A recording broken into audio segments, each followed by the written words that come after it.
Olá, estamos começando mais um Estúdio Tribuna, o podcast que vai repercutir semanalmente os principais assuntos da cidade. Eu sou Vitor Carneiro e participa comigo o editor do site da Tribuna de Petrópolis, Felipe Fernandes. Tudo bem, Felipe? Olá, tudo bem? Cumprimentando também a Cris e o Cláudio, que nos dão todo o suporte na parte técnica. Bom, o tema do episódio desta semana é o destino político de Petrópolis, que continua com um ponto de interrogação. Afinal, nessa terça-feira, a cidade poderia ter uma definição quanto ao rumo político do município. Poderia.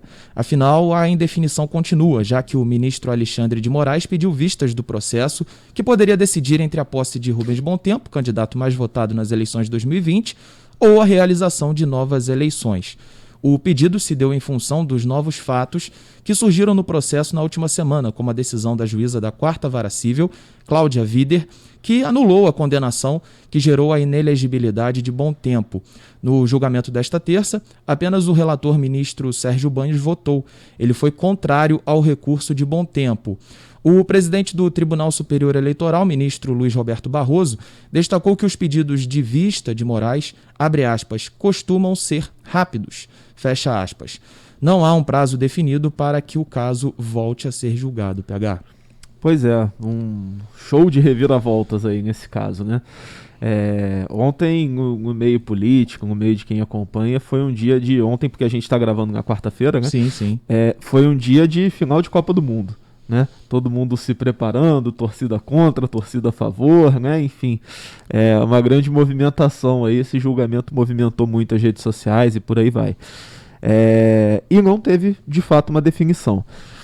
O ministro Alexandre de Moraes entendeu que esses fatos novos, a sentença da juíza Cláudia Vider, que anulou a condenação, e citando as alegações da defesa do Bontempo de que a sentença teria sido copiada e, portanto, haveria um vício na condenação que tirou os direitos políticos dele, isso deveria ser analisado com mais calma, né? Isso poderia ser um vício que poderia interferir no processo. Sim. Então ele pediu um tempo, né? Pedido de vista é isso, você pede um tempo para poder analisar melhor as alegações, e a cidade continua numa indefinição porque não tem esse prazo, não tem essa definição do quando o caso volta em pauta, né?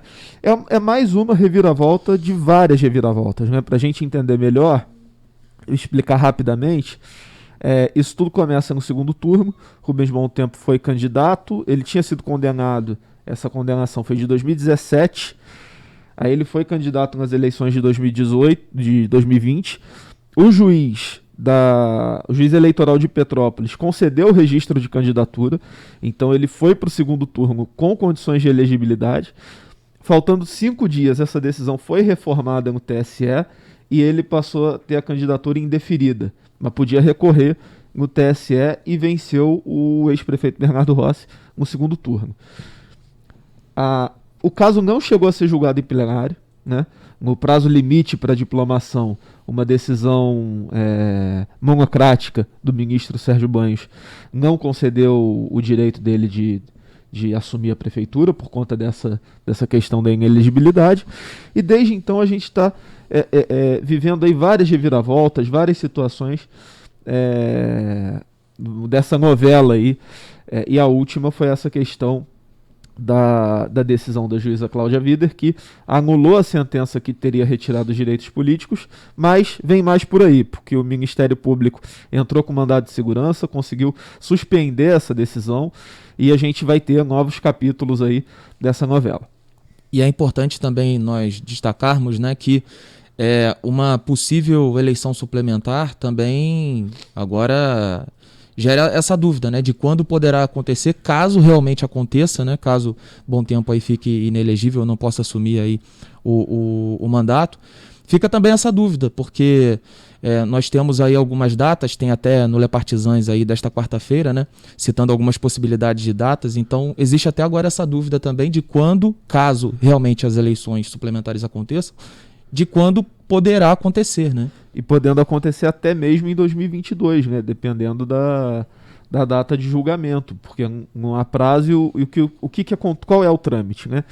Se o TSE, no plenário, decide que o Bontempo tem condições, está elegível e pode assumir a prefeitura, ele assume a prefeitura num prazo que eu não sei exatamente quando, mas o TSE manda a Câmara o TRE diplomar o registro e a Câmara dá posse ao prefeito. Então, em poucos dias, ele assume a prefeitura e volta ao governo, né? No caso de confirmar a inelegibilidade e novas eleições, o TSE manda o TRE tomar as providências, ou seja, manda o TRE marcar a data dessa nova eleição. O TRE tinha estipulado algumas datas para eleições de modo geral, eleições suplementares que vão acontecer em outras cidades menores do estado. Então, assim, setembro tem algumas datas, outubro e tal, por aí vai. Só que a gente não sabe quando o caso volta e quando vai ter o final desse julgamento, né? Então realmente gera essa incerteza, pode ficar para 2022, quando haverá eleições gerais. E aí fica a dúvida, né? Além da eleição ser esse ano ou não, tem outra dúvida.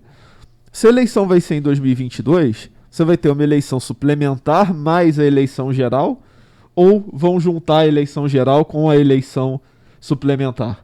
Então, é muito caminho, é muita possibilidade, e vamos aguardar os próximos capítulos para a gente ver se sai uma solução aí desse imbróglio. E só para a gente finalizar, né, PH, tem um outro detalhe também, porque caso se confirme aí que Bom Tempo poderá assumir a prefeitura, como você falou, é um trâmite rápido, né? Ele já assume, né? E não vamos ter tantos problemas assim. Mas agora, caso se confirme a inelegibilidade dele, existe também as pessoas às vezes podem achar que as eleições devem acontecer ou podem acontecer num período curto de tempo, mas existe todo aquele processo também de eleições normais, né? De pré-campanha, de você também fazer as convenções partidárias, e aí os partidos políticos decidirem quem serão os candidatos. Então, assim, é um processo também longo, e por isso esse ponto de interrogação e essa indefinição quanto a possíveis datas, né? Os prazos são até mais curtos do que numa eleição normal. Mas o trâmite é o mesmo. O trâmite Você é o não mesmo. vai marcar a eleição daqui a... Até porque os partidos precisam escolher, precisam fazer as alianças ou não. Exatamente. Né? Precisam homologar as candidaturas. Então você vai ter período de convenção, os partidos escolhem seus candidatos e você tem a campanha, que precisa ter pelo menos um mês de campanha para o eleitor também ver as propostas de cada candidato e decidir qual é a melhor proposta de governo. Então é isso. Né? Tem todo um processo para ser feito. Bom, e assim nós encerramos então o Estúdio Tribuna desta semana. Obrigado, Felipe, pela participação. Obrigado você. Agradecendo também ao Cláudio e à Cris pelo suporte técnico. E lembrando, acompanhe as plataformas digitais do Grupo Tribuna. Na semana que vem nós estaremos de volta trazendo mais informações e análises. Fique ligado e até a próxima.